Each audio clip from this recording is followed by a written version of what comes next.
સપ્તાહના પ્રથમ દિવસે જ મથામણ સર્જાઈ। આરટીઓમાં સર્વર બંધ થતાં વાહનોની લાંબી લાઈન લાગી। આરટીઓ કચેરીમાં આજે સપ્તાહના પ્રથમ દિવસે સર્વર બંધ થઈ જતા વિવિધ કામગીરી માટે આવેલા વાહન ચાલકોને ભારે હાલાકી ભોગવવી પડી હતી।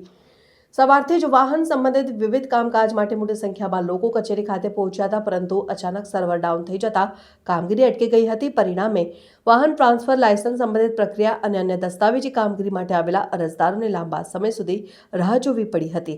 સર્વર બંધ રહેતા કચેરી બહાર તેમજ પાર્કિંગ વિસ્તારમાં વાહનોની લાંબી લાઈન લાગી ગઈ હતી।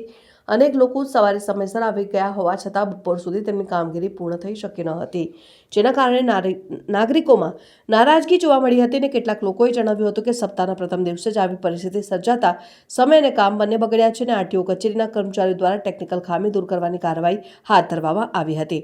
થોડા સમય બાદ સર્વર શરૂ થતાં કામગીરી ધીમે ધીમે શરૂ થઈ હતી, પરંતુ ત્યાં સુધીમાં મોટી સંખ્યામાં લોકો ભેગા થઈ જતા અવ્યવસ્થા સર્જાઈ હતી। નાગરિકોએ માંગ કરી હતી કે આવી ટેકનિકલ સમસ્યાઓને ઝડપથી દૂર કરવા માટે યોગ્ય વ્યવસ્થા કરવામાં આવે, જેથી લોકોને અનાવશ્યક હાલાકી ન ભોગવવી પડે।